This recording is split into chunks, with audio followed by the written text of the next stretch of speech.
SM Store, amanah dalam muamalah. Wal akhlak, jalan kebenaran dalam masalah akidah dan dalam masalah akhlak. Buku ini menghimpun pokok-pokok penting dalam masalah akidah dan masalah akhlak yang hendaknya diketahui oleh setiap muslim dan muslimah agar dia meraih kebahagiaan di dunia dan di akhiratnya. InsyaAllah ta'ala kita akan mengkaji buku ini dengan memohon pertolongan kepada Allah Subhanahu wa taala dengan penuh keikhlasan, dengan semangat dan berdoa kepada Allah Subhanahu wa taala. Semoga Allah Subhanahu wa taala memudahkan kita semuanya untuk memahami isi risalah yang berbarokah ini. Bismillahirrahmanirrahim. Berkata Syekh Abdurrahman bin Nasir As-Sa'di rahimahullahu ta'ala, atau sebagian membacanya As-Si'di dengan mengkasrah, ya boleh dua-duanya. Hanya yang masyhur saat kita dulu belajar di sana, yang masyhur adalah dengan menfathahnya. Bismillahirrahmanirrahim. Beliau mengatakan, faya sa'ilan an manhajil haqqi yabtaghi suluka tariqil qaumi haqqan wa yas'adu. Wahai orang yang bertanya tentang manhaj yang hak. Manhaj artinya jalan, jalan yang benar. Yabtaghi, yang dia berharap. Suluka tariqil qaumi, menempuh jalannya suatu kaum, yaitu jalannya Nabi dan para sahabat. Haqqan, dengan sebenar-benarnya, bukan cuma sekedar pengakuan. Wayas adu, dan dia ingin menempuh kebahagiaan. Dalam awal bait ini beliau memulainya dengan panggilan, wahai orang yang bertanya. Dan ini ayyuhal ikhwah, tujuannya adalah agar kita perhatian dengan apa yang akan beliau sampaikan. Sama seperti dalam Al-Quran, sering Allah SWT memanggil hamba-hambanya. Kadang ya ayyuhan nas, wahai sekalian manusia. Kadang ya ayyuhan nabi, wahai nabi. Kadang ya ayyuhalladzina amanu, wahai orang-orang yang beriman. Demikian juga Nabi Muhammad SAW sering memanggil ya ghulam, wahai anak kecil, panggilan. Kadang dipanggil namanya ya Mu'ad. Semua itu tujuannya adalah apa? Untuk perhatian, agar kita memperhatikan apa yang akan disampaikan oleh penulis. Wahai orang yang bertanya tentang jalan kebenaran. Ini juga faedah penting bagi kita, bahwa salah satu metode untuk mendapatkan ilmu adalah dengan bertanya. Allah berfirman, fas'alu ahla dzikri in kuntum la ta'lamun. Bertanyalah kepada orang yang memiliki ilmu jika kalian tidak mengetahui suatu permasalahan. Jangan malu untuk bertanya. Malu bertanya sesat di jalan. Ala sa'alu idza lam ya'lamu fa innama syifaa'ul iyyi su'al. Kata Nabi SAW, kenapa mereka tidak bertanya kalau mereka tidak tahu? Sesungguhnya obat kebodohan adalah dengan bertanya. Wahai orang yang bertanya tentang manhajul haq, jalan kebenaran. Jalan yang benar adalah jalan Nabi dan para sahabat yang berpegang kepada Al-Quran dan sunnah Nabi Muhammad sallallahu alaihi wasallam. Allah Subhanahu wa taala berfirman dalam Al-Quran surat At-Taubah ayat 100, was-sabiqunal awwaluna minal muhajirin wal ansar walladzina tabauhum bi ihsan. Dan orang-orang yang mula-mula masuk Islam dari kalangan muhajirin dan ansar, dan orang-orang yang mengikuti jejak mereka dengan benar, dengan baik, dengan ilmu, dengan ittiba. Maka ketika kita bertanya tentang jalan kebenaran itu adalah jalannya Nabi dan para sahabat. Jalannya Nabi dan para sahabat. Yabtaghi suluka tariqil qaum, Dia berharap untuk menempuh jalannya satu kaum. Ini menunjukkan kepada kita juga faedah penting ketika kita bertanya, hendaknya mengikhlaskan niat. Mengikhlaskan niat. Karena keikhlasan dalam niat, walaupun ketika bertanya, itu akan membawa kepada keberkahan. Syekhul Islam Taimiyah rahimahullah banyak menulis buku itu karena pertanyaan.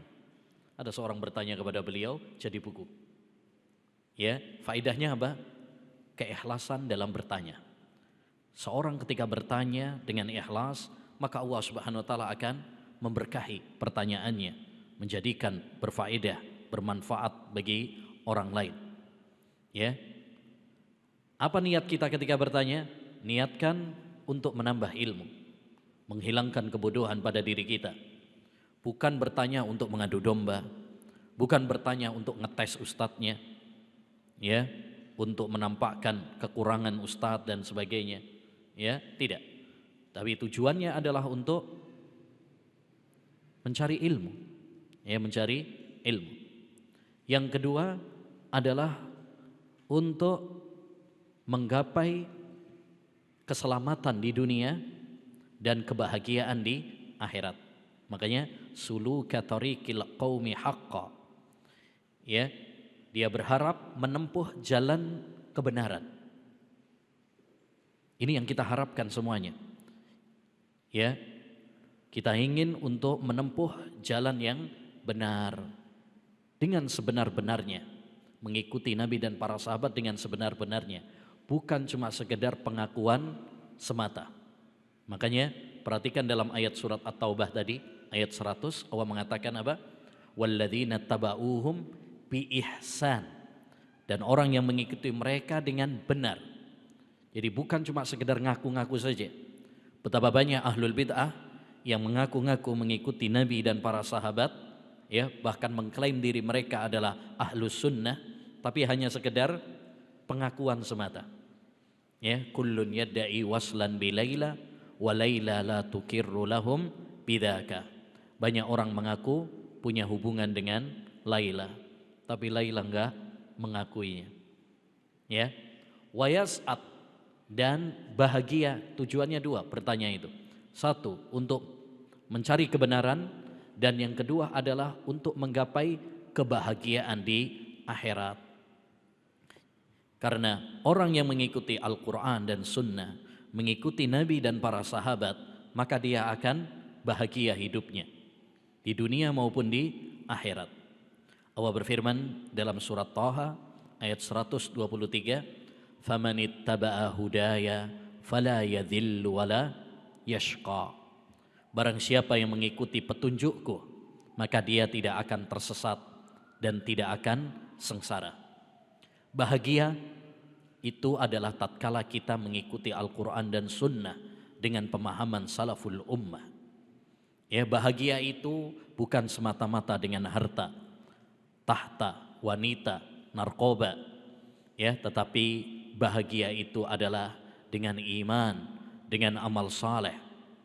Allah Subhanahu wa taala berfirman dalam surat An-Nahl ayat 97, "Man amila salihan min dzakarin aw untha wa huwa mu'min falanuhyiyannahu hayatan thayyibah wa lanajziyannahum ajrahum bi ahsani ma kanu ya'malun."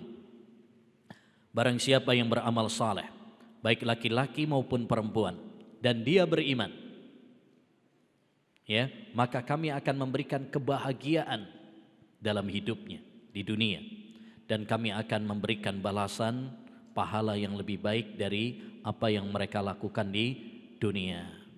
Jadi siapa yang ingin mengikuti jalan yang benar, jalan Nabi dan para sahabat, maka dia akan selamat di dunia dan akan bahagia di akhirat. Ta'ammal hadakallahu ma qad nadhamtuhu ta'ammula man kana lil haqqi yaksidu. Perhatikanlah, ini perintah dari penulis, anjuran agar kita perhatian, karena belajar itu butuh perhatian. Kadang ada orang ikut hadir tapi nggak perhatian, ngelamun, ngantuk sendiri, bahkan kadang tidur, kadang ono sampai sengiler. Apa meneng awan-awan gini. Nah, maka beliau mengatakan ta'ammal, perhatikanlah. Ya, hadakallah, semoga Allah memberikan hidayah kepadamu. Masya Allah. Penulis mendoakan kita. Dan inilah seorang guru. Guru itu bukan hanya mentransfer ilmu. Guru itu ada dua. Guru ta'lim, muallim, seorang guru yang mentransfer ilmu. Dan yang kedua adalah murabbi, yang mendidik. Ya, mendidik. Dan penulis Syekh Abdurrahman As-Sa'di ya bukan hanya mentransfer ilmu, tapi beliau menanamkan pendidikan-pendidikan berkarakter yang mentarbiyah, membimbing kita menuju kebaikan. Makanya beliau mendoakan kebaikan untuk kita. Ya, perhatikanlah, semoga Allah memberikan hidayah kepadamu, petunjuk kepadamu. Dan hidayah terbagi menjadi dua. Yang pertama, hidayah secara global. Hidayah Islam, hidayah iman. Ya, yang ini ada pada setiap muslim dan mukmin. Yang kedua adalah hidayah secara terperinci. Yaitu kita mengetahui perincian-perincian tentang Islam dan iman. Dan inilah yang kita butuhkan. Kita mungkin sudah Islam, kita mungkin sudah ngerti tentang iman, tapi kita butuh kepada perincian tentang Islam, iman. Oleh karenanya, seorang hamba senantiasa butuh kepada hidayah. Oleh karenanya setiap sholat kita diperintahkan oleh Allah Subhanahu wa taala dalam surat Al-Fatihah untuk mengatakan ihdinas siratal mustaqim. Ya Allah, berikanlah hidayah kepada kami menuju jalan yang lurus. Ya, mungkin ada orang mengatakan saya itu kan sudah Islam. Kenapa baca doa ini terus? Hidayah ada dua. Hidayah menuju Islam, menuju iman secara global, dan yang kedua adalah secara terperinci agar kita istiqamah, agar kita diberi ilmu tentang Islam, iman, ya lebih mendalam lagi. Dan ini yang selalu kita butuhkan. Jadi ini pertama beliau menganjurkan kepada kita untuk perhatian. Dalam menuntut ilmu butuh perhatian. Yang kedua beliau mendoakan agar kita mendapatkan hidayah. Dan inilah sifat guru yang baik. Guru yang baik, ustadz yang baik adalah yang mendoakan kebaikan untuk murid-muridnya. Perhatikanlah, semoga Allah memberikan hidayah kepadamu. Ma qad nadhamtuhu, terhadap apa yang telah aku rangkai dalam kalimat saja, manzumah. Yaitu ini, tulisan ini namanya manzumah. Karena diakhiri dengan huruf yang sama. Ya kan? Coba perhatikan akhir-akhirnya. Yas'adu, yaksidu, ya. Semuanya sama. Itu namanya manzumah. Dan ini kebiasaan para ulama. As-Safarini mengatakan, wasara min adati ahli ilmi ayyatanu bisabri dha bin nadhmi li'annahu yashulu lil hifdhi kama yaruku lis-sam'i wa yashfi man dhama. Termasuk kebiasaan para ulama adalah membukukan ilmu-ilmu, bidang-bidang ilmu itu dengan manzumah. Bait seperti ini, dibikin bait. Kenapa? Li'annahu yashulu lil hifdhi, karena biar mudah untuk dihafal. Karena orang Arab itu suka manzumah. Konon diceritakan ada orang Arab Badui baru masuk Islam, diajari oleh Umar bin Khattab radhiyallahu anhu, ya, tentang jumlah rakaat salat wajib. Ya, zuhur 4 rakaat, asar 4 rakaat, maghrib 3 rakaat, isya 4 rakaat, subuh 2 rakaat. Suruh ngulangi nggak bisa, kebalik. Diulangi lagi sama Umar, kebalik lagi. Akhirnya Umar, gimana caranya ya? Oh, orang Arab Badui itu sukanya syair, sukanya di manduma. Akhirnya dibuihin syair sama Umar. Arbaun, summa salasun, summa arbaun, Summa rak'atal fajri rak'atani fala tudayyi'i. Salat 5 waktu itu 4 rakaat, 4 rakaat, 3 rakaat, 4 rakaat lagi, kemudian salat subuh 2 rakaat, jangan kamu lupakan. Ya, suruh ngulangi, bisa. Nah, ini orang Arab Badui. Ya, karena mereka suka apa? Suka manduma, suka syair. Jadi tujuan para ulama membuat mandumah adalah untuk memudahkan, supaya kita mudah untuk mempelajari, mudah untuk menghafalnya. Ta'ammula man kana lil haqqi yaksidu. Ya. Dengan bentuk perhatian orang yang menghendaki kebenaran. Maksudnya perhatikan betul-betul apa yang akan saya sampaikan dalam buku ini, ya, dengan perhatian orang yang betul-betul mencari kebenaran. Jadi beliau ingin kita ini fokus, ya, fokus dengan apa yang akan beliau sampaikan. Karena untuk mendapatkan ilmu, ayyuhal ikhwah, setidaknya ada 3 hal yang perlu kita perhatikan. Pertama adalah niat yang baik. Dan ini tempatnya di dalam hati. Yang kedua adalah, ya, masang telinga, dengarkan yang baik. Ya. Yang ketiga adalah akal. Ya, kita berusaha untuk memahaminya dengan baik. Jadi 3 hal ini, kalau kita ingin mendapatkan ilmu, ketika kita ingin memahami apa yang disampaikan oleh ustadz dalam kajian atau dalam pelajaran, maka perhatikan 3 hal ini. Ya, hati, telinga, dan otak. Allah Subhanahu wa taala berfirman dalam surat Qaf ayat 37. Inna fi dzalika ladzikra liman kana lahu qalbun aw alqas sam'a wa huwa syahid. Sesungguhnya Al-Quran itu adalah peringatan bagi orang yang memiliki hati. Maka hati ini penting, bersihkan dari kotoran-kotoran, dari noda-noda. Keikhlasan dalam menuntut ilmu sangat menentukan untuk mudah mendapatkan ilmu. Karena ilmu itu adalah sesuatu yang mulia. Dia tidak akan kerasan kecuali di tempat yang mulia juga. Yang kedua adalah telinga. Ya, au alqas sam'a. Kalau dengarkan aja nggak mau, gimana akan mendapatkan ilmu? Ya, maka pasang telinga baik-baik. Wa huwa syahid, dan dia menggunakan otaknya. Ya, fokus, nggak ngelamun. Ya, dia fokus, dia gunakan otaknya untuk memahami. Baik.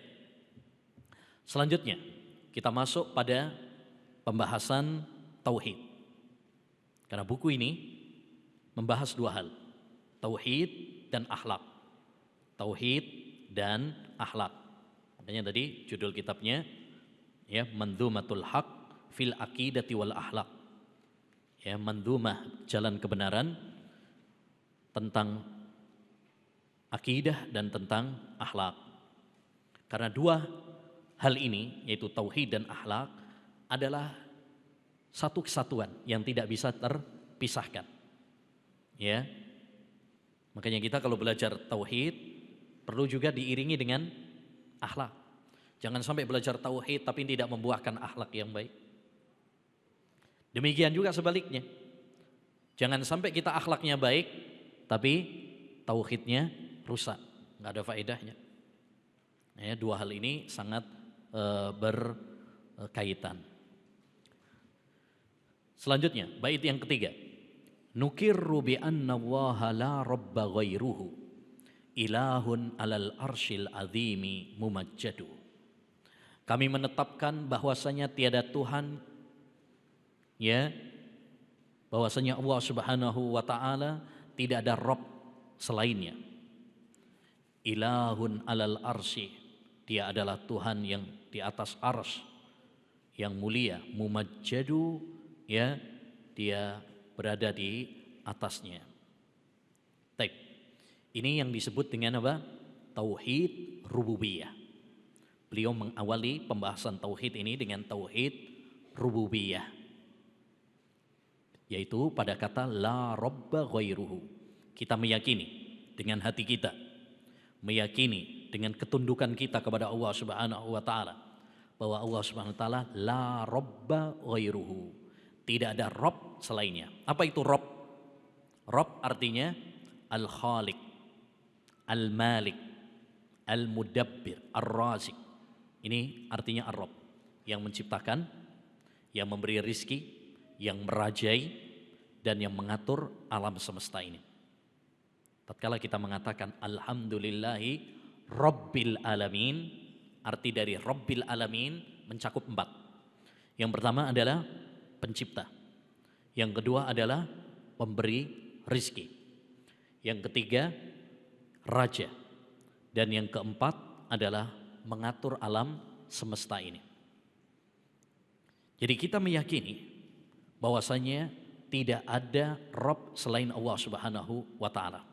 Ini yang disebut dengan tauhid rububiyah, yaitu kita mengesahkan Allah Subhanahu wa taala dalam perbuatan-perbuatan Allah Subhanahu wa taala. Kita meyakini bahwa hanya Allah satu-satunya yang menciptakan. Kita meyakini bahwa hanya Allah satu-satunya yang memberikan rizki. Kita meyakini bahwa hanya Allah satu-satunya yang merajai. Kita meyakini bahwa hanya Allah Subhanahu wa taala yang mengatur alam semesta ini. Tidak ada selain Allah Subhanahu wa taala yang menciptakan, yang memberi rizki, yang mengatur alam, selain hanya Allah Subhanahu wa taala saja. Dan tauhid rububiyah ayyuhal ikhwah adalah perkara yang difitrahkan oleh Allah kepada manusia. Semua manusia fitrahnya meyakini tentang tauhid rububiyah ini. Ya, ini sudah fitrah manusia. Bahkan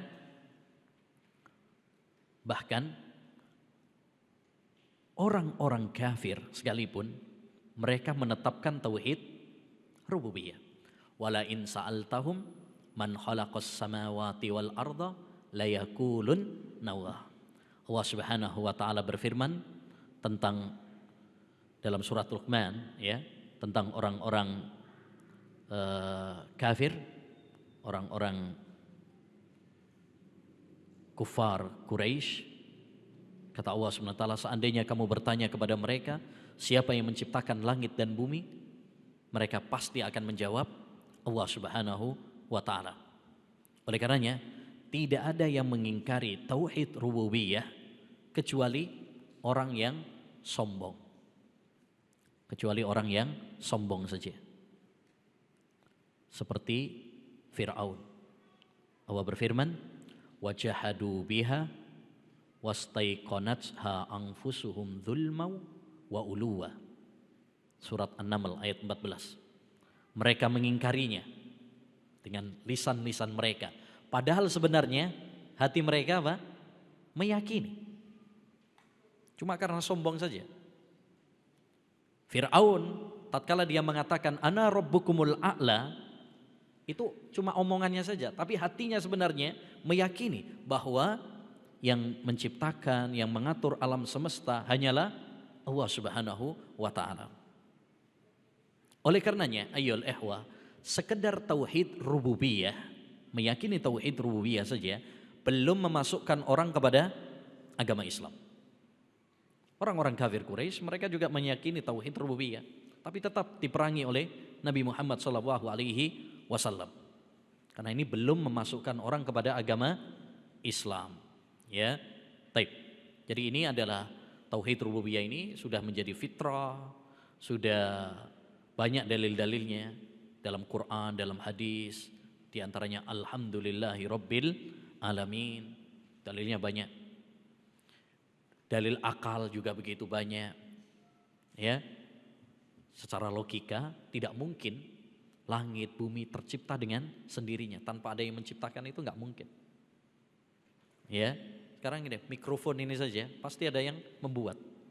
Enggak mungkin dia tercipta begitu saja, ujuk-ujuk. Ya, enggak ada. Pasti ada yang menciptakannya.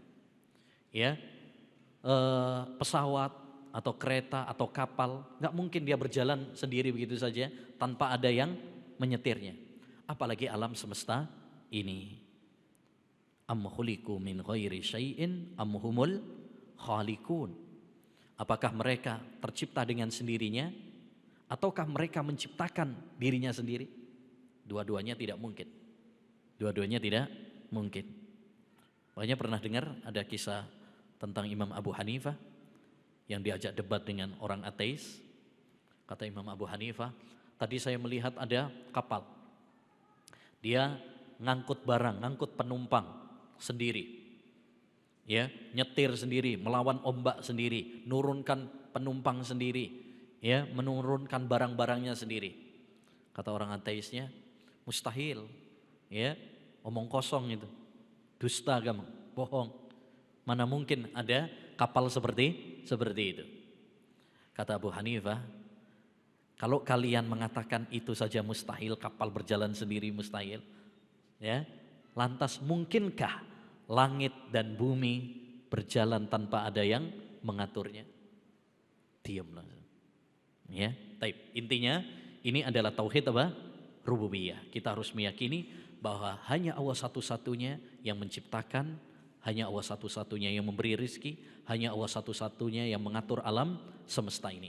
Dalil dari tauhid rububiyah diantaranya adalah firman Allah dalam surat Al-Fatihah. Alhamdulillahi Rabbil Alamin. Kata Rabb tadi mencakup 4. Selanjutnya, wa nashhadu anna Allaha ma'buduna alladhi nukhassisuhu bil hubbi dhullan wa nufridu. Dan kami bersaksi bahwasanya Allah Subhanahu wa taala adalah satu-satunya zat yang berhak diibadai, yang dikhususkan dengan pengesaan dalam kecintaan dan ketundukan. Ini tauhid uluhiyah. Ini tauhid uluhiyah. Kalau tadi tauhid rububiyah. Ya, bait nomor 4 ini adalah tentang tauhid uluhiyah. Apa tauhid uluhiyah itu? Tauhid uluhiyah adalah mengesahkan Allah Subhanahu wa taala dalam perbuatan-perbuatan hamba kepada Allah Subhanahu wa taala. Perhatikan bedanya antara tauhid rububiyah dengan tauhid uluhiyah. Kalau tauhid rububiyah itu kita mengesahkan Allah Subhanahu wa taala dalam perbuatan-perbuatan Allah. Allah saja satu-satunya yang menciptakan, yang memberi rizki, ya, yang merajai, yang mengatur alam. Ini perbuatan-perbuatan Allah. Kalau tauhid uluhiyah, tauhid ibadah, kita mengesahkan Allah Subhanahu wa taala dalam perbuatan-perbuatan hamba kepada Allah. Hamba tidak beribadah kecuali hanya kepada Allah saja. Iyyaka na'budu wa iyyaka nasta'in. Hanya kepada Engkau ya Allah kami beribadah dan hanya kepada Engkau kami minta pertolongan. Kita tidak berdoa kecuali hanya kepada Allah. Kita tidak menyembelih kecuali hanya diperuntukkan untuk Allah Subhanahu wa taala. Kita tidak tawakal kecuali hanya kepada Allah saja. Ini namanya tauhid uluhiyah. Dan tauhid uluhiyah inilah ya yang menjadi pusat permusuhan, persengketaan antara Nabi dan kaumnya. Jadi Nabi dan para kaumnya dulu bertengkar, bahkan perang. Itu bukan dalam masalah tauhid rububiyah, bukan. Kalau rububiyah, ya orang-orang kafir pun menetapkannya. Tetapi yang menjadi ajang pertempuran adalah tauhid uluhiyah. Oleh karenanya dakwah semua para nabi adalah mengajak kepada umatnya agar beribadah hanya kepada Allah saja. Walaqad ba'asna fi kulli ummatin rasula ani'budullaha wajtanibut taghut. Dan sungguh kami telah mengutus pada setiap umat seorang rasul untuk menyerukan kepada kaumnya, beribadalah hanya kepada Allah saja dan tinggalkanlah taghut, sesembahan-sesembahan selain Allah Subhanahu wa taala. Ya.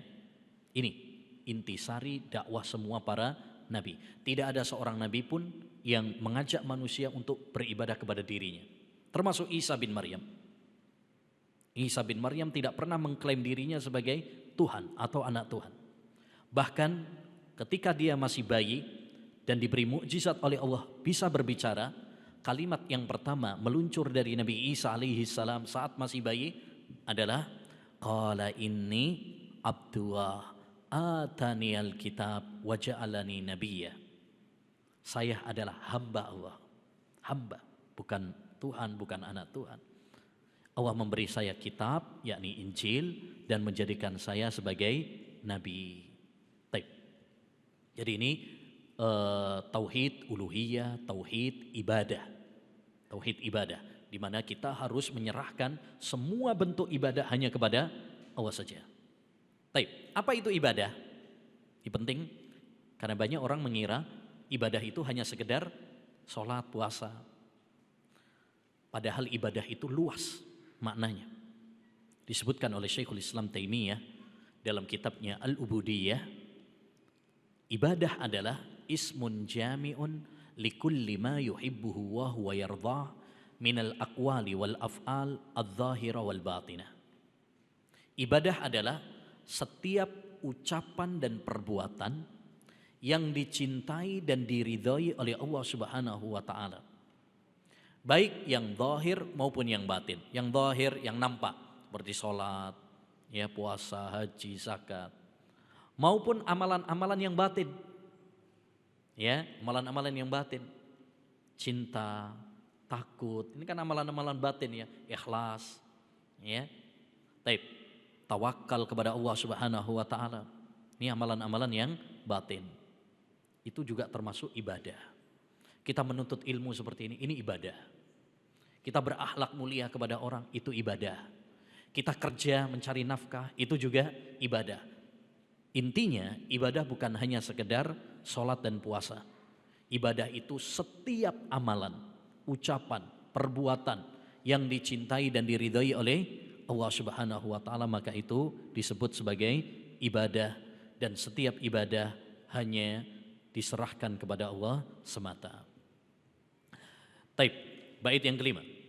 Falillahi kullul hamdi wal majdi wath thana famin ajli dha kullun ilallahi yaksudu atau yaksidu. Hanya milik Allah Subhanahu wa taala semua pujian dan sanjungan. Ya, kalau dalam bahasa Arab sebenarnya hamdun, majdun, sanaun itu ada perbedaan. Cuma kalau bahasa Indonesia kentean bahan. Ya. Semuanya diartikan pujian. Pujian, sanjungan. Bagi Allah Subhanahu wa taala saja kullul hamdi, segala pujian. Yang dimaksud dengan alhamdu, pujian adalah dzikru mahasinil mahmudi bil kamal mahabbatan wa ta'dhiman. Menyebutkan kesempurnaan-kesempurnaan Allah Subhanahu wa taala atas dasar cinta dan pengagungan. Itu namanya hamdun, memuji Allah. Kita menyebutkan kemuliaan-kemuliaan, kesempurnaan-kesempurnaan Allah Subhanahu wa taala, kebaikan-kebaikan Allah Subhanahu wa taala atas dasar cinta dan pengagungan. Ya, beda dengan pujian-pujian makhluk kepada raja atau kepada presiden, kadang-kadang bukan karena cinta dan pengagungan, cuma karena ada maunya aja. Ya. Biar dapat jabatan, biar dapat ya proyek, sanjung-sanjung. Nah, tapi kita memuji Allah Subhanahu wa taala atas dasar cinta dan pengagungan kepada Allah Subhanahu wa taala. Dan Allah Subhanahu wa taala ayyuhal ikhwah berhak untuk dipuji oleh makhluknya karena dua hal. Yang pertama, karena kesempurnaan nama dan sifat-sifat Allah. Kesempurnaan sifat-sifat Allah, nama-namanya, sifat-sifatnya, hukum-hukumnya.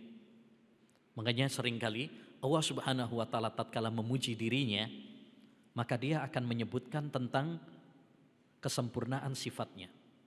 Alhamdulillahi Rabbil Alamin, Ar-Rahmanir Rahim, Maliki Yaumiddin. Segala puji bagi Allah. Kenapa?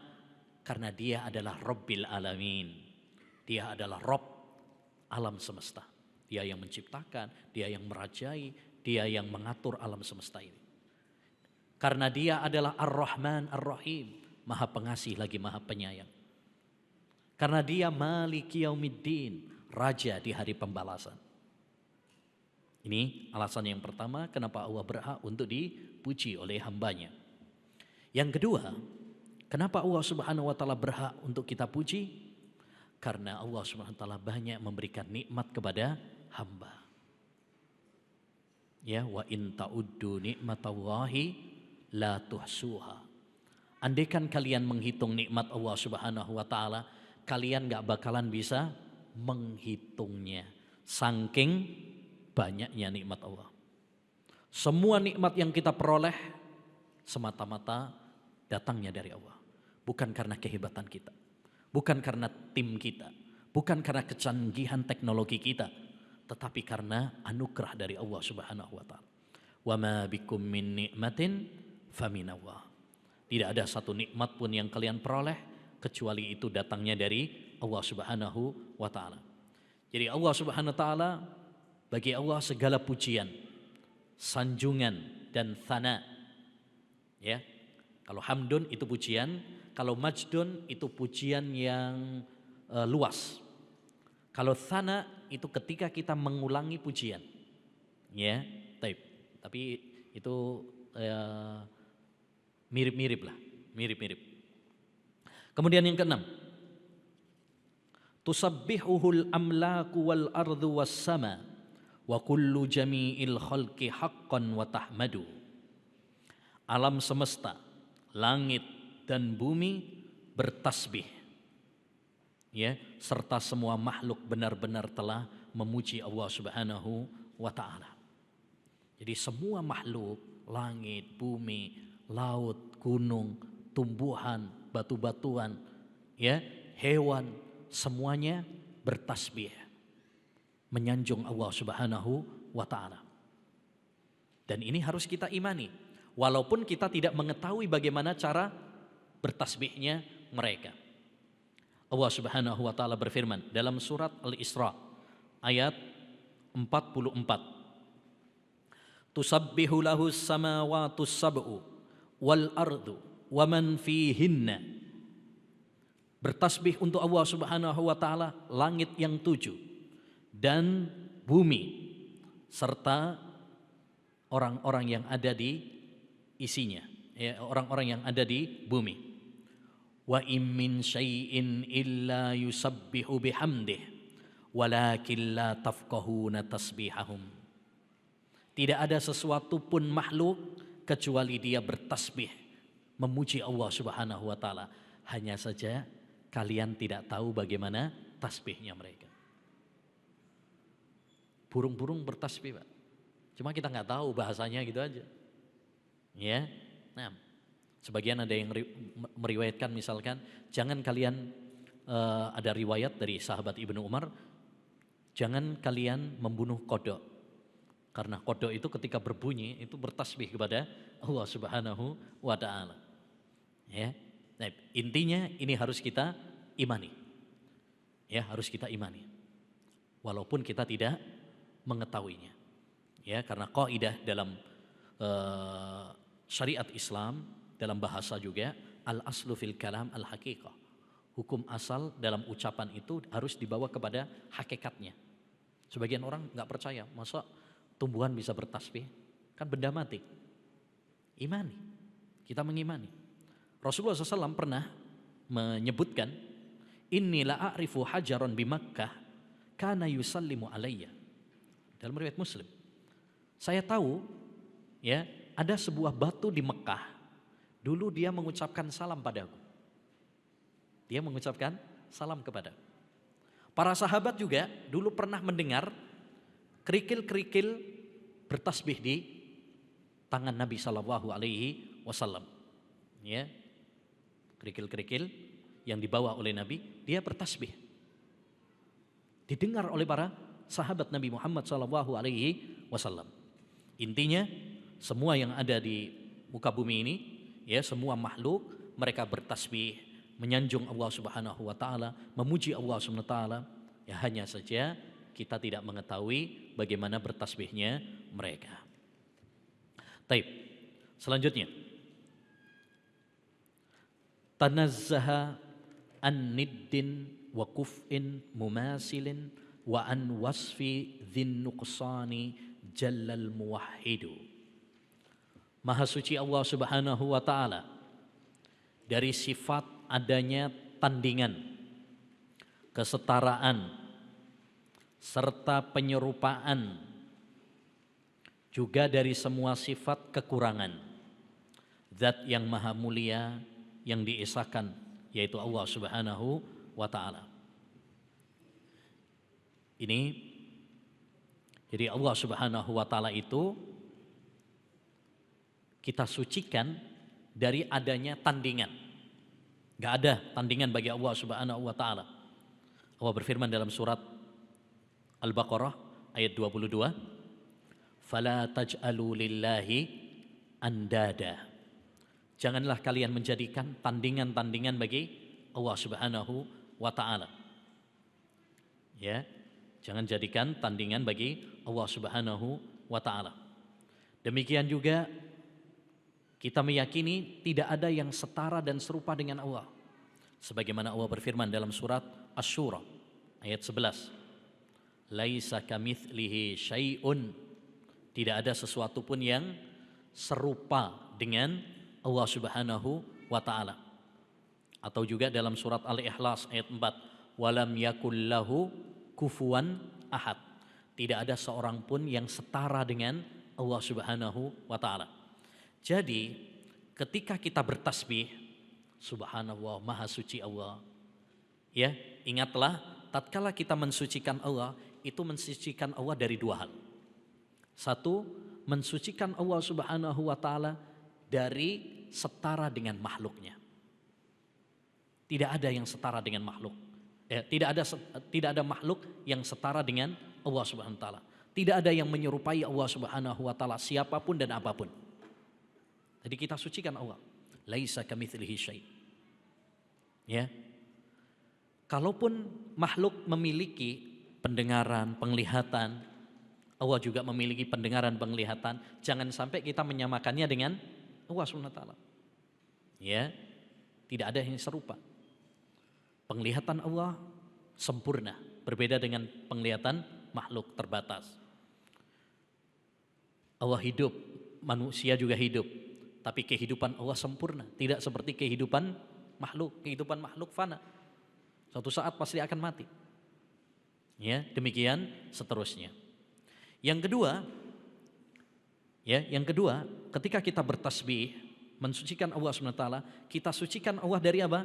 Dari sifat-sifat yang aib, yang tercela, sifat-sifat yang kurang bagi Allah Subhanahu wa taala. Yang tidak pantas bagi Allah Subhanahu wa taala. Contoh misalkan zalim. Ya. Kita bersihkan. Allah enggak mungkin zalim kepada hambanya. Wa ma rabbuka bidzallamin lil abid. Surat Fussilat ayat 46. Rabbmu tidak pernah zalim kepada hambanya. Atau sifat apa? Capek. Allah berfirman dalam surat Qaf ayat 38, walaqad khalaqnas samawati wal arda wama bainahuma fi sittati ayyam wama massana mil luhub.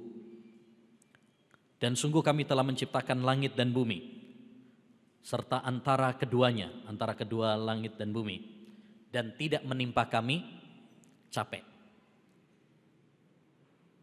Jangan seperti orang Yahudi yang mengatakan Allah menciptakan langit dan bumi 6 hari, 1 harinya istirahat, pegel dina.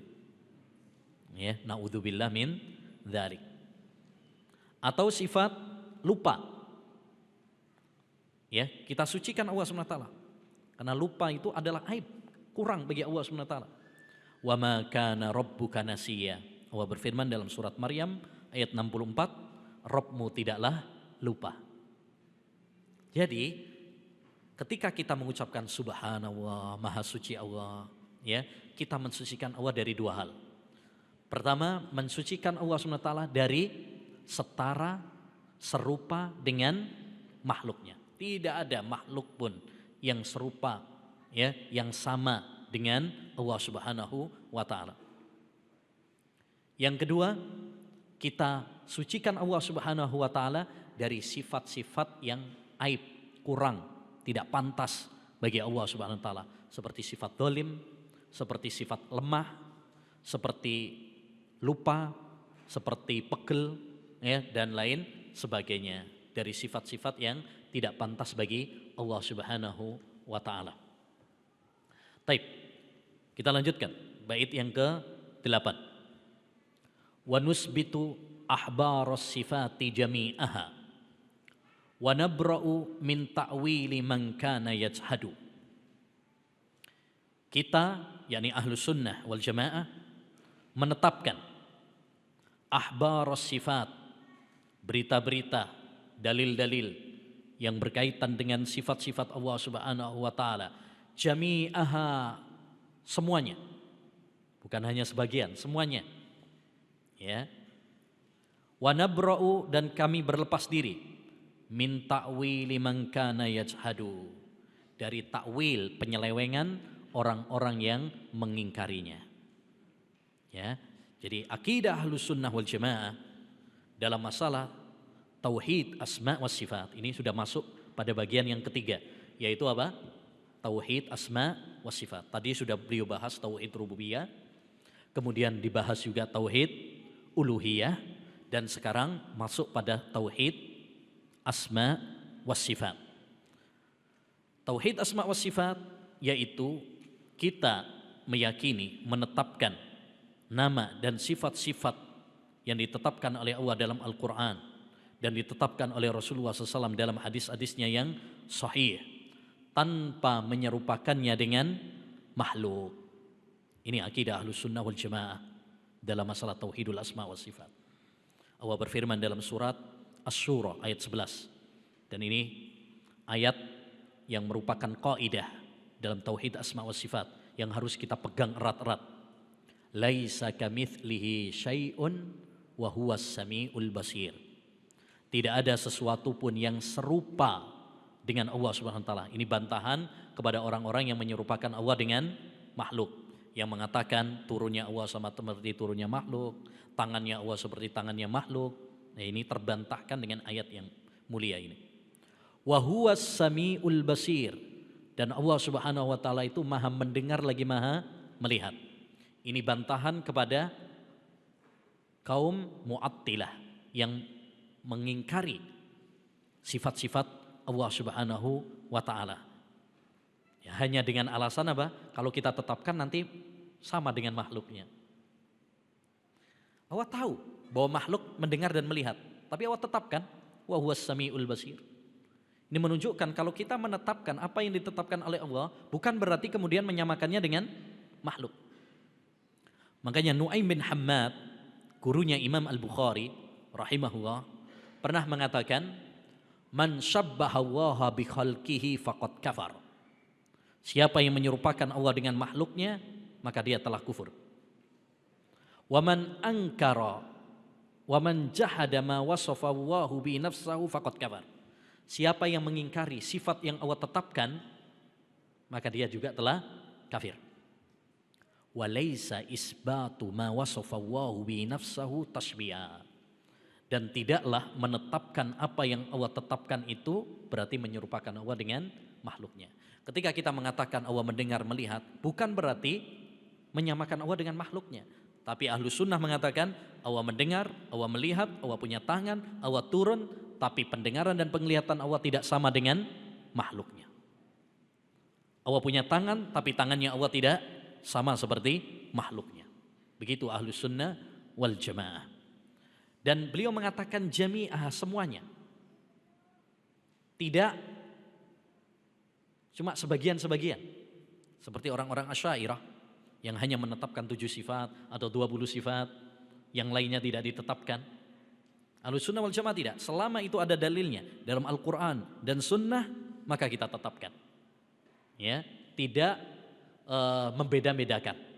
Tidak membeda-bedakan. Ya ayyuhalladzina amanu dukhulu fis silmi kafah. Wahai orang-orang yang beriman, masuklah kalian kepada agama Islam secara keseluruhan. Jangan cuma sebagian-sebagian saja. Afatu'minuna bi ba'dil kitab wa takfuruna bi ba'd? Apakah kalian akan beriman dengan sebagian kitab dan mengingkari sebagian yang lain? Baik.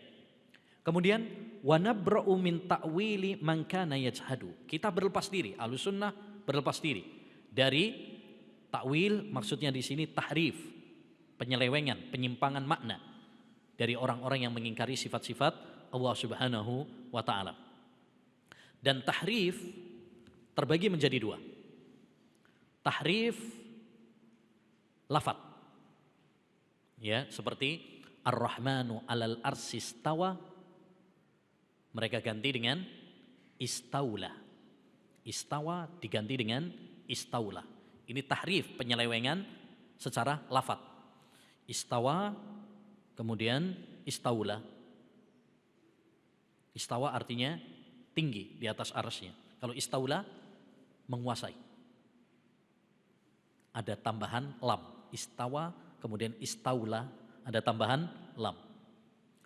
Atau juga misalkan wa kallamallahu Musa taklima. Allah Subhanahu wa taala berbicara dengan Nabi Musa dengan sebenar-benarnya.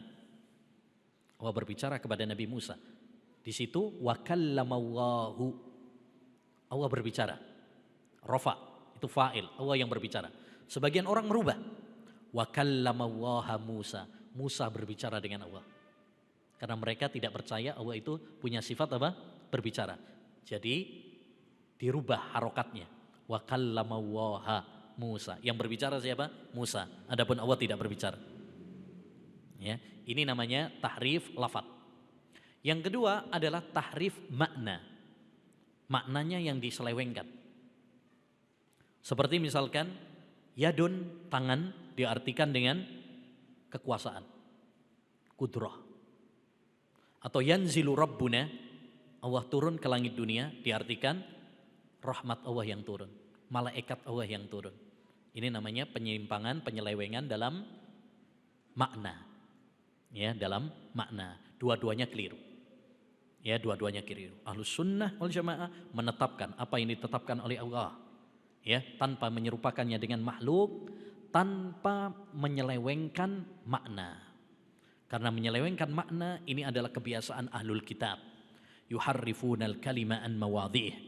Mereka suka merubah-rubah ya kalimat dari tempatnya.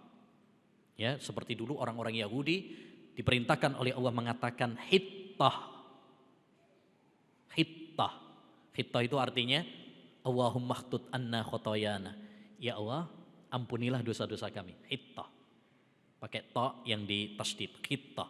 Tapi mereka menambahi dengan nun. Hintah. Hintah. Hintah artinya gandum. Ditambahi dengan nun. Apa bedanya? Hittah ditambahi dengan nun, jadinya hintah. Dengan istawa ditambahi lam, istaula. Sama-sama apa? Ngerubah. Ya, sama-sama merubah. Baik. Selanjutnya, falaisa yutikul aqlu kun hasifatihi fasallim lima qala ar-rasulu Muhammadu. Akal tidak sampai ya untuk mengetahui bagaimana sifat-sifat Allah Subhanahu wa taala. Wa kullu fasallim, maka pasrahlah menerima apa yang disabdakan oleh Rasulullah Muhammad sallallahu alaihi wasallam. Baik. Maksudnya, ma'asyiral muslimin, ayyuhal ikhwah, akal manusia itu terbatas. Tidak bisa menjangkau tentang sifat-sifat bagaimana sifat-sifat Allah Subhanahu wa taala. Allah berfirman wala yuhituna bihi ilma. Mereka tidak menjangkau ilmunya tentang Allah Subhanahu wa taala. Karena akal manusia terbatas. Wa ma utitum minal ilmi illa qalila. Tidaklah kalian diberi ilmu kecuali sedikit. Imam Syafi'i juga mengatakan innalil aqli haddan yantahi ilaih kama annalil basari haddan yantahi ilaih. Akal itu memiliki batas sebagaimana pandangan mata memiliki batas. Ya, akal manusia itu terbatas sebagaimana pandangan kita terbatas. Ya, mata kita terbatas. Nih, kita nggak bisa lihat yang akhwat tuh. Terbatas. Ya, terbatas. Begitu juga akal manusia. Akal manusia terbatas. Maka jangan sampai kita kemudian membayangkan bagaimana sifat-sifat Allah SWT. Allah punya tangan, terus dipikir-pikir. Piye tangannya Allah itu? Nggak perlu. Imani apa yang Allah SWT kabarkan, nggak perlu kemudian dibayangkan tentang bagaimana sifat-sifat Allah. Karena itu di luar dari kapasitas akal kita. Yang penting apa? Imani.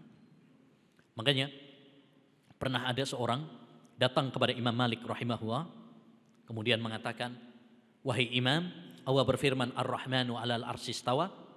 Allah Subhanahu wa taala berfirman bahwa dirinya tinggi di atas langitnya. Istawa itu tinggi di atas arsy-Nya. Kaifastawa? Bagaimana istiwanya Allah? Bagaimana tingginya Allah di atas langit itu gimana? Dia tanya tentang bagaimananya. Maka Imam Malik marah. Kemudian beliau mengatakan al-istiwa'u ma'lum. Istiwa itu diketahui secara bahasa artinya yaitu tinggi. Wal kaifu majhul. Adapun bagaimananya nggak tahu itu. Akal kita nggak nyampe. Ya, Allah cuma mengabarkan bahwa dirinya istiwa tapi nggak mengabarkan bagaimananya. Wal imanu bihi wajib. Beriman tentangnya hukumnya wajib. Was-su'alu anhu bid'ah.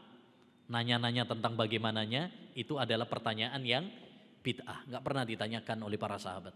Padahal mereka orang yang paling bersemangat. Maka cukup bagi kita apa? Fasallim lima qala Rasulu Muhammadu. Pasrahlah. Nerima.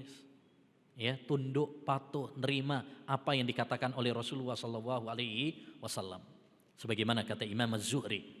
Minallahir risalah wa 'alar rasulil balagh wa 'alaina taslim.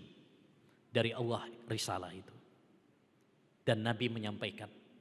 Dan kewajiban kita adalah tunduk, menerima apa yang disampaikan oleh Rasulullah sallallahu alaihi wasallam.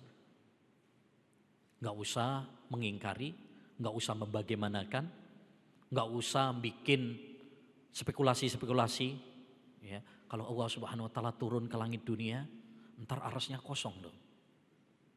Entar Allah Subhanahu wa taala mondar-mandir, ya, karena sepertiga malam itu berbeda-beda antara satu negara dengan negara yang lain.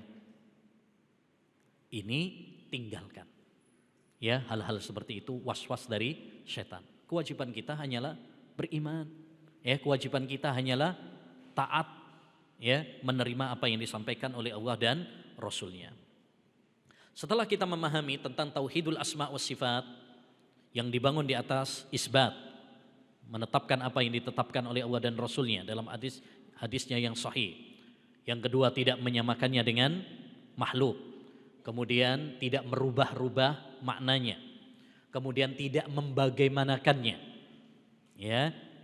Kemudian beliau menyebutkan tentang beberapa nama-nama dan sifat-sifat Allah Subhanahu wa taala. Agar kita semakin mengenal tentang Allah Subhanahu wa taala. Karena tak kenal maka tak sayang. Ya, maka kita wajib mengenal Allah Subhanahu wa taala agar kita semakin cinta kepada Allah, agar kita semakin takut kepada Allah Subhanahu wa taala, agar kita semakin mendekat kepada Allah Subhanahu wa taala. Kata beliau, bait yang ke-10, huwas samadul ali li idmi sifatihi wa kullu jami'il khalqi lillahi yasmudu. Dialah Allah as-samad yang maha tinggi. Ya, as-samad seperti dalam surat apa? Al-Ikhlas. Surat Al-Ikhlas yang sering dibaca ya dalam salat sunnah subuh, salat witir, salat sunnah setelah tawaf, ya. Qul huwallahu ahad, Allahus Somad. Berarti di antara nama Allah adalah apa? As-Somad. Dan As-Somad memiliki dua makna tadi. Yang pertama adalah ya, zat yang maha agung sifat-sifatnya. Yang maha agung sifat-sifatnya. Makna yang kedua adalah zat yang seluruh makhluk bergantung kepadanya. Allahus Samad, Allah adalah yang semua makhluk ini bergantung kepada Allah Subhanahu wa taala. Jadi di antara nama Allah adalah As-Samad. Ya, As-Samad. Dan dia memiliki dua makna. Makna yang pertama, zat yang maha agung sifat-sifatnya, yang maha sempurna. Yang kedua, zat yang semua makhluk bergantung kepadanya. Aliyun ala dzatan wa qadran wa qahruhu qaribun mujibun bil wara mutawaddidu. Maha tinggi secara zatnya, ya. Kemudian secara qadr sifatnya, wa qahruhu dan kekuasaannya, qaribun Allah itu dekat, bil wara dengan hambanya, mutawaddidu ya, dia sayang dengan hambanya. Ini juga salah satu nama Allah Subhanahu wa taala, yaitu Al-Ali, zat yang maha tinggi.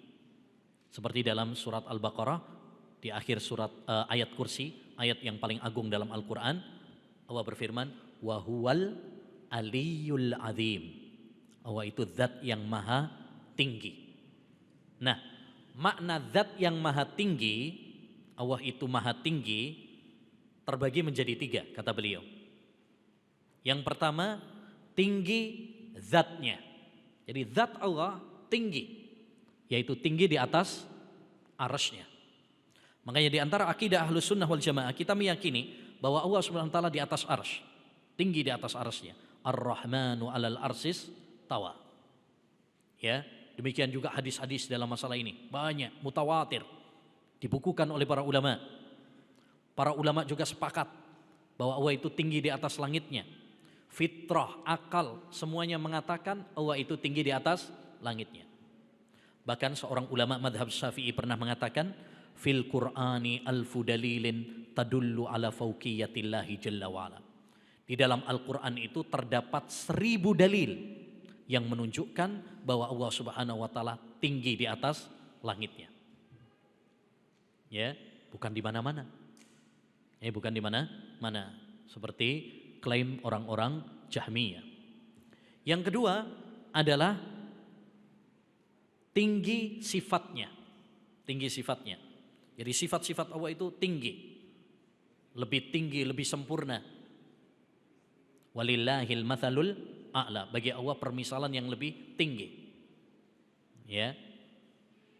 Kalau Allah kalau makhluk mendengar, melihat, ya, Allah Subhanahu wa taala lebih tinggi pendengarannya, lebih hebat, lebih sempurna, ya, penglihatannya. Yang ketiga adalah uluwul qahr, tinggi dari sisi kekuasaannya. Wa huwal qahiru fauqa ibadih.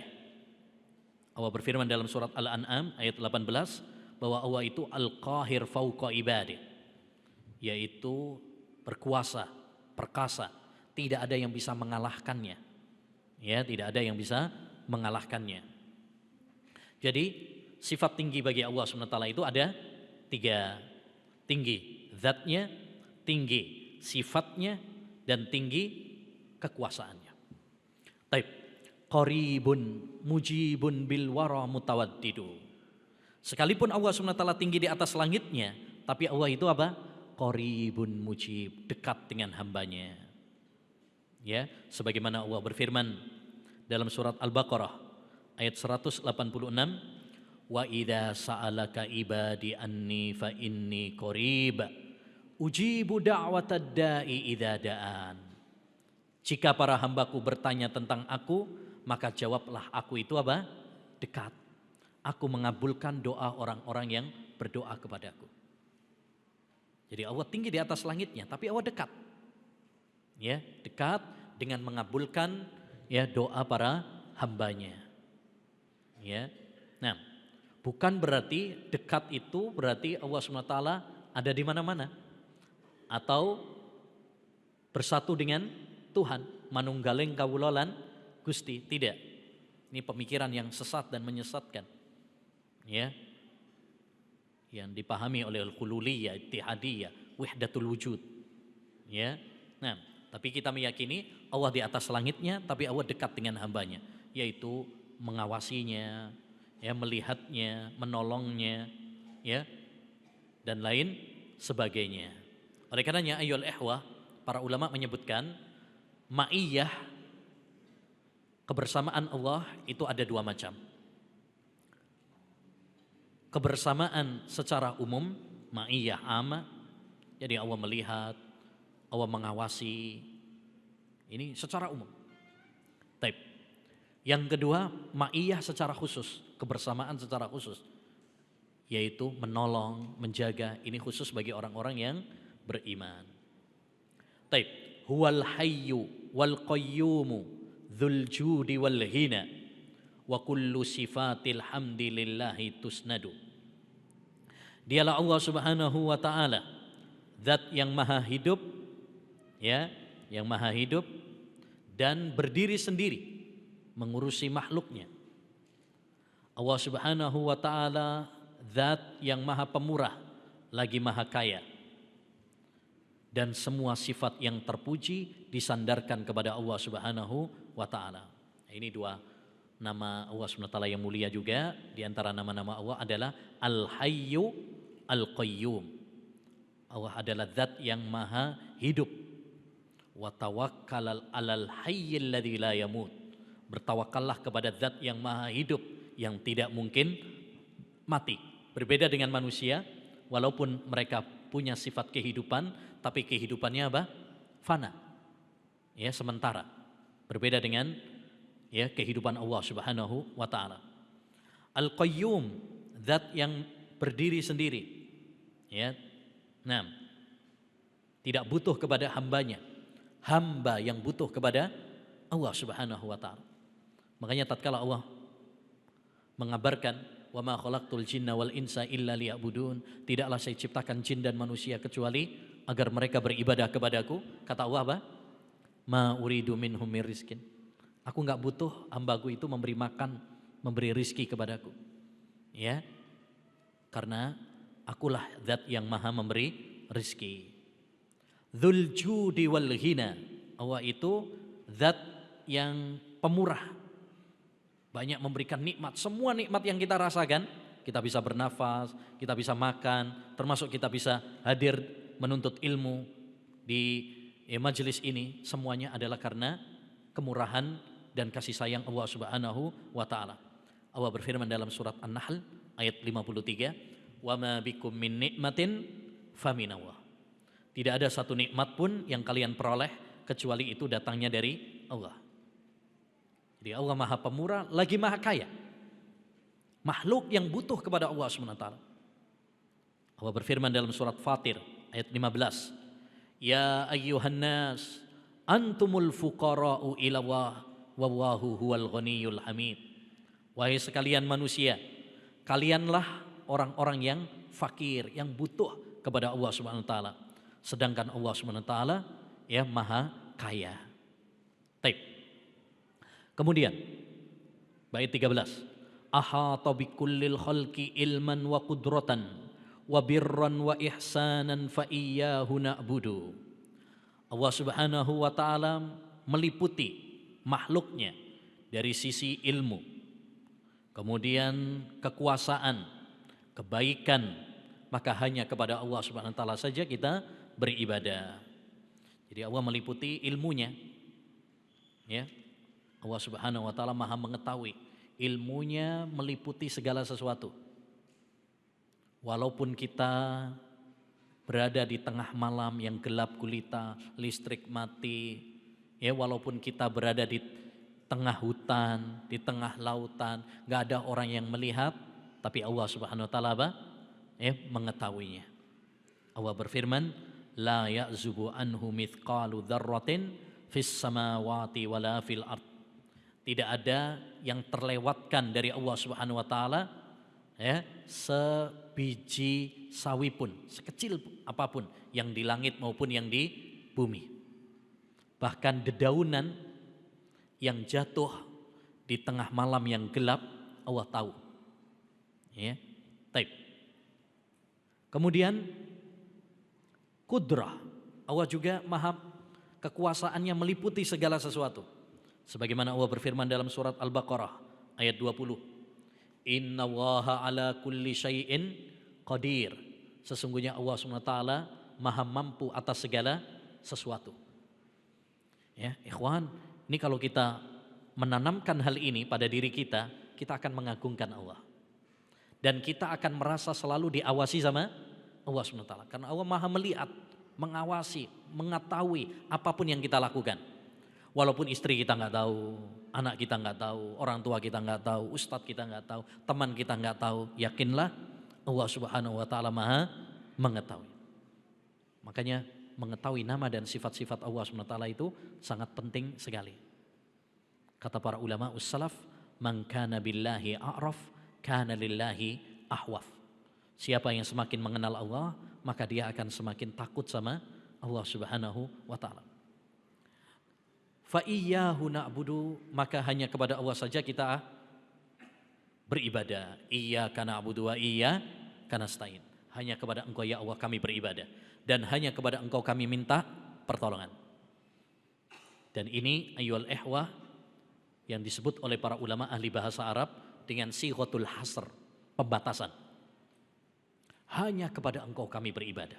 Tauhid. Bukan kepada selain Engkau. Wali, jin, nabi, malaikat. Ya, hanya kepada Engkau saja ya Allah, bukan kepada yang lainnya. Wa yubsiru dzarratil awalimi kullaha wa yasma'u aswatal ibadi wa yashhadu. Maha melihat terhadap segenap alam seluruhnya dan maha mendengar semua suara hamba serta menyaksikannya.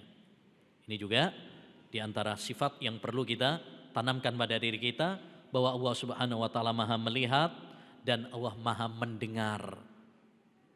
Ya, walaupun kita cuma bisik-bisik, walaupun kita berbicara dengan bahasa yang tidak difahami oleh orang yang terdekat, ngoceh-ngoceh dewe misalkan, ya, menggerutu sendiri, mungkin orang yang lain nggak paham, tapi ingat Allah Subhanahu wa taala paham. Menarik, dulu pernah ada seorang wanita yaitu Khawlah, dia mengadu kepada Rasulullah SAW tentang suaminya yang mendiharnya. Mendihar itu artinya mengatakan kepada istrinya, kamu bagi saya haram seperti punggung ibu saya. Ya, haram untuk dijimai sebagaimana ibu haram dijimai. Taib. Kata Aisyah, Khawlah itu tatkala curhat kepada Nabi, itu saya ada di kamar. Remang-remang sebagiannya saya dengar, sebagiannya enggak. Tapi Allah berfirman dalam surat Al-Mujadilah ayat yang pertama, qad sami'allahu qaulal lati tujadiluka fi zawjiha wa tashtaki ila Allah. Sungguh Allah mendengar ucapan seorang wanita yang mengadu kepadamu, curhat kepadamu tentang suami. Aisyah yang dekat situ aja nggak dengar. Ada sebagiannya yang nggak dengar. Tapi Allah Subhanahu wa taala apa? Ya, maha mendengar. Ini pun ayyul ikhwah kalau kita hadirkan dalam diri kita, Masya Allah. Ini akan membuahkan apa? Ketakwaan, amal soleh, akhlak yang baik. Kita akan berhati-hati dengan tutur kata kita. Ya. Nah, ini penting karena kebanyakan dosa yang menjadikan manusia diseret ke neraka adalah karena omongan. Taib. Lahul mulku wal hamdu al-muhitu bimulkihi wa hikmatuhul udhma bihal khalqu tashhadu. Hanya milik Allah kerajaan dan pujian, ya, yang kerajaannya meliputi segala sesuatu dan makhluknya menyaksikan hikmah penciptaan Allah Subhanahu wa taala. Jadi hanya bagi Allah Subhanahu wa taala kerajaan langit dan bumi ini semuanya hanya milik Allah. Allah berfirman dalam surat Az-Zukhruf ayat 85, lahu mulkus samawati wal ard wa ma bainahuma. Bagi Allah kerajaan langit dan bumi dan apa yang antara langit dan bumi. Demikian juga segala pujian hanya milik Allah. Makanya dalam kalimat talbiyah yang biasa diucapkan oleh orang-orang yang umrah dan haji, labbaik Allahumma labbaik, labbaik la syarika laka labbaik, innal hamda wan ni'mata laka wal mulk. Sesungguhnya segala pujian, nikmat dan kerajaan hanya milik-Mu ya Allah. Tidak ada sekutu bagimu. Demikian juga kita meyakini bahwa semua syariat Allah Subhanahu wa taala itu dibangun di atas hikmah. Semua ciptaan Allah Subhanahu wa taala di atas hikmah. Ya. Tidak ada yang sia-sia. Afa hasibtum annama khalaqnakum abatha. Apakah kalian mengira kami menciptakan kalian sia-sia, enggak ada gunanya? Enggak mungkin. Semua ketentuan Allah Subhanahu wa taala, semua syariat Allah Subhanahu wa taala pasti mengandung apa? Hikmah. Ad-dinu mabniyun 'alal masalihi fi jalbiha wad dar'i lil qabaihi. Agama itu dibangun di atas kemaslahatan. Hikmah pasti ada. Oleh karenanya, satu poin penting yang perlu kita tanamkan pada diri kita, tidak mungkin Allah memerintahkan suatu perintah kecuali mengandung hikmah kebaikan bagi hamba. Tidak mungkin Allah SWT melarang suatu larangan kecuali mengandung mafsadat bagi hamba. Ya, begitu. Selanjutnya, wa nashhadu anna Allaha yanzilu fid duja kama qalahul mab'usu bil haqqi Ahmadu. Yang ke-16, kami bersaksi bahwasanya Allah Subhanahu wa taala turun ya fid duja di sepertiga malam. Kama qalahul mab'usu bil haqqi Ahmadu, sebagaimana yang dikatakan oleh Rasulullah sallallahu alaihi wasallam ya, yang bernama Ahmad. Ini yaitu Nabi Muhammad. Beliau memiliki beberapa nama, di antaranya adalah Muhammad, Ahmad, Al-Mahi, Al-Hashir. Ini di antara nama ya Nabi Muhammad sallallahu alaihi wasallam. Taib. Ini ayyuhal ikhwah salah satu akidah juga yang disepakati oleh Ahlus Sunnah wal Jamaah, bahwa kita meyakini Allah Subhanahu wa taala itu turun ke langit dunia. Langit dunia itu langit yang paling dekat dengan kita. Ya. Pada sepertiga malam terakhir. Sebagaimana disampaikan oleh Nabi sallallahu alaihi wasallam dalam hadis-hadisnya yang mutawatir. Mutawatir itu hadis yang banyak yang diriwayatkan oleh para sahabat dengan jalur yang banyak sekali, ya, dengan jalur yang banyak sekali, yang tidak mungkin mereka bersepakat di atas kebohongan. Taib. Di mana Nabi SAW mengatakan, yanzilu Rabbuna tabaraka wa ta'ala. Allah Subhanahu wa taala turun, Rabb kita turun. Kita katakan Allah yang turun. Jangan diselewengkan. Oh, bukan Allah yang turun, malaikatnya yang turun. Oh, rahmatnya yang turun.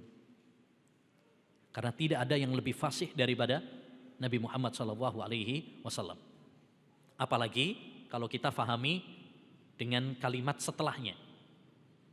Ya, Allah SWT turun ke langit dunia pada sepertiga malam terakhir.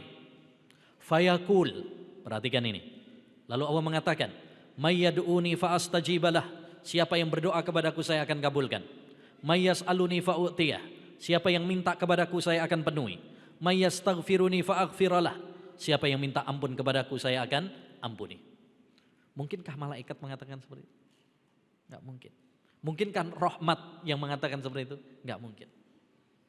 Ya. Makanya di antara kaidah penting bahwa hendaknya kita membawa suatu ucapan itu kepada hakikatnya, aslinya. Jangan diselewengkan. Jangan diselewengkan. Karena al-aslu fil kalam al-haqiqah. Hukum asal ucapan itu adalah dibawa kepada hakikatnya. Jangan dirubah-rubah. Dan di sini ada satu faedah penting, ikhwan, tentang hadis ini. Setelah Rasulullah SAW mengabarkan bahwa Allah turun ke langit dunia pada sepertiga malam terakhir, Allah Subhanahu wa taala mengatakan, siapa yang minta ampun kepadaku saya akan ampuni. Siapa yang berdoa kepadaku saya akan kabulkan. Ini menunjukkan kepada kita apa?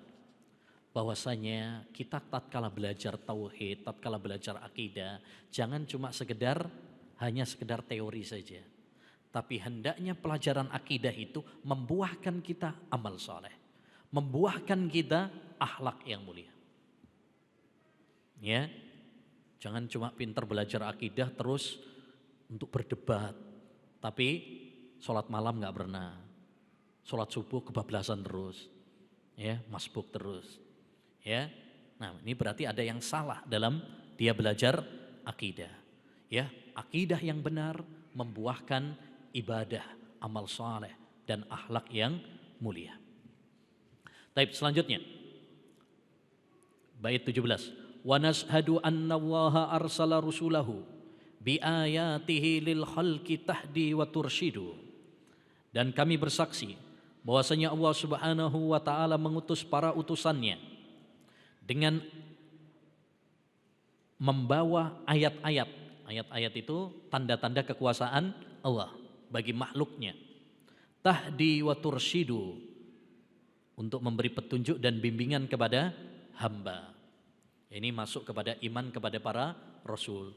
Ya, di antara iman yang harus kita imani adalah kita beriman bahwasanya Allah Subhanahu wa taala mengutus para utusan, para nabi, para rasul, ya, yang diutus oleh Allah Subhanahu wa taala memberi kabar gembira, memberi peringatan kepada hamba, ya, untuk menunjukkan jalan menuju surga Allah Subhanahu wa taala. Ya, dan mereka datang membawa ayat, tanda-tanda kekuasaan. Dan tanda-tanda kekuasaan itu ada dua. Ayat kauniyah, tanda-tanda kekuasaan yang bersifat kauniyah. Ini yang disebut dengan istilah mukjizat. Ya, seperti mukjizatnya Nabi Musa, tongkat. Ya, mukjizatnya Nabi Isa alaihissalam, misalkan bisa berbicara tatkala dia masih bayi. Mukjizatnya Nabi Sulaiman yang bisa berbicara dengan hewan dan lain sebagainya. Yang kedua adalah tanda kekuasaan Allah Subhanahu wa taala yang bersifat maknawiyah. Ya. Seperti Al-Qur'an. Ya, seperti Al-Qur'an, seperti kejujuran para nabi, akhlak mereka yang mulia. Ini juga tanda-tanda kekuasaan. Ya, makanya banyak orang yang masuk Islam bukan melihat mukjizatnya Nabi, tapi akhlaknya Nabi. Dengan Al-Quran, ya, itu malah yang banyak memasukkan manusia kepada agama Islam. Taib, intinya kita bersaksi bahwasanya Allah SWT mengutus para utusannya, ya, para utusan, Nabi dan Rasul. Apa bedanya Nabi dengan Rasul? Ya, ada perbedaan pendapat di kalangan para ulama untuk membedakan Nabi dan Rasul, tapi pendapat yang kuat adalah kalau Nabi itu diutus untuk suatu kaum yang mengingkari, yang menentang. Itu kalau Rasul. Kalau Nabi diutus kepada kaum yang tidak menentang. Ya, jadi kalau Nabi diutus kepada kaum yang tidak menentang, kalau Rasul diutus kepada kaum yang menentang. Ya, menentang dakwahnya. Wa fadhala bainar rusuli wal khalqi kullihim bihikmatihi jallal azimul muwahhidu. Dan Allah Subhanahu wa taala mengutamakan para rasul dengan hikmahnya. Maksudnya bahwa para rasul itu tidak satu derajat, tapi mereka bertingkat-tingkat keutamaannya. Sebagaimana Allah berfirman dalam surat Al-Baqarah ayat 253, tilkar rusulu faddalna ba'dahum ala ba'din. Ya, itulah para rasul yang kami utamakan sebagian mereka atas sebagian yang lain. Minhum man kallama, ada yang diajak bicara dengan Allah Subhanahu wa taala, wa rafa'a ba'dahum darajat, dan sebagiannya diangkat derajatnya oleh Allah Subhanahu wa taala. Jadi Allah mengutus para utusan dan derajat mereka tidak satu, tapi bertingkat-tingkat. Fa afdalu khalqillahi fil ardi was sama nabiyyul huda wal alamin Muhammadu. Makhluk Allah yang paling utama di muka bumi dan langit adalah Nabiyul Huda, Nabi petunjuk, yaitu Nabi kita Muhammad sallallahu alaihi wasallam. Ya, ini Nabi yang paling utama. Sebagaimana kata Nabi, ana sayyidu waladi Adam wala fakhar. Saya adalah penghulu anak Adam. Ya, yang terdepan, wala fakhar. Saya tidak mengatakannya dengan sombong, tapi ini fakta yang Allah berikan kepada Nabi Muhammad sallallahu alaihi wasallam. Wa khassalahu ar-rahmanu ashabahul ula aqamul huda wad dina haqqan wa mahadu. Ya, dan Allah telah mengkhususkan para sahabat yang telah menegakkan kebenaran dan agama dengan sebenar-benarnya pertama kalinya, yakni Allah Subhanahu wa taala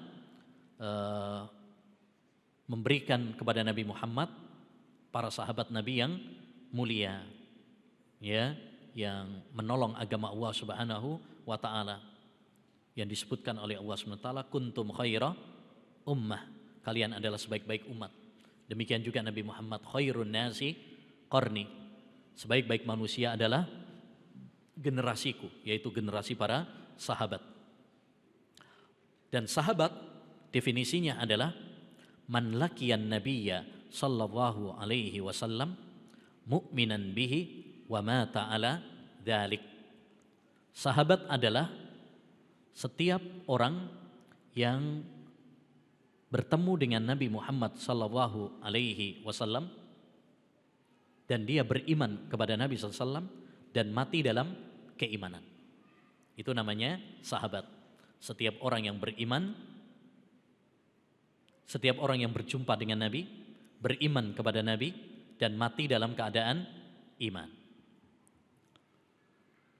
Fahubbu jami'il ali was sahbi indana ma'asyira ahlil haqqi fardun muakkadu.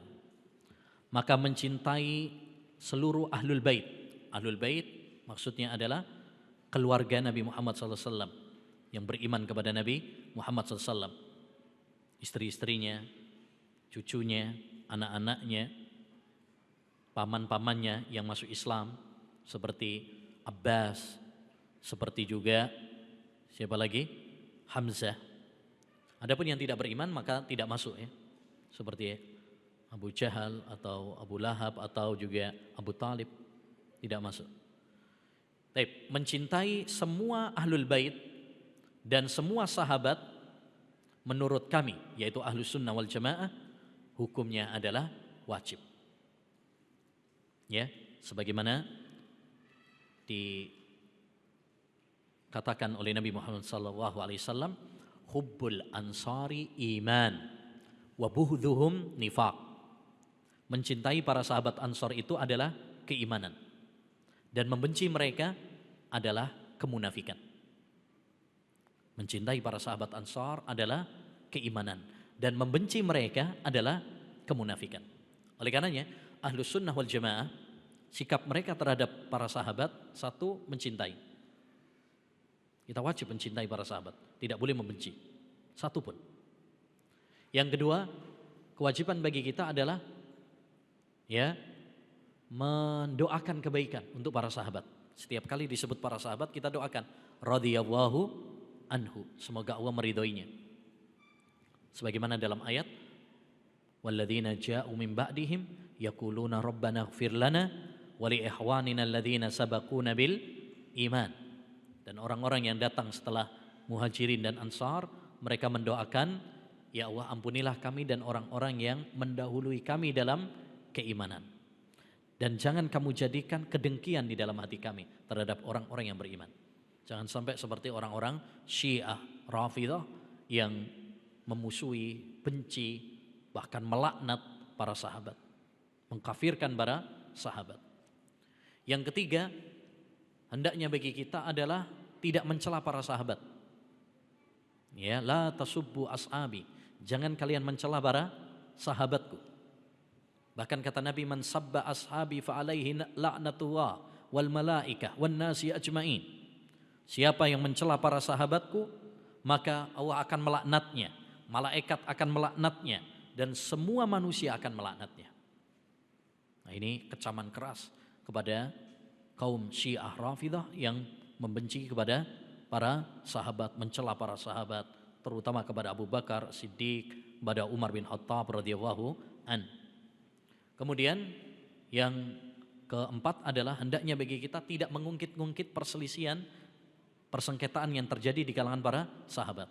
Seperti peperangan yang terjadi antara Ali dengan Aisyah, antara Ali dengan Muawiyah. Ya, kita katakan bahwa mereka ijtihad, ya, yang benar akan mendapatkan 2 pahala dan yang salah akan mendapatkan 1 pahala. Ya, karena para sahabat manusia biasa. Bisa terjatuh dalam kesalahan. Tapi kebaikan mereka lebih banyak daripada kesalahan yang mereka lakukan. Idza dzukira ashabi fa'amsiku. Kalau disebut para sahabatku maka tahanlah lisan-lisan kalian dari mencela mereka. Baik, insyaallah taala nanti kita akan sambung lagi setelah salat asar. Wassallallahu wasallam ala nabiyina Muhammad wa ala alihi wa sahbihi ajmain.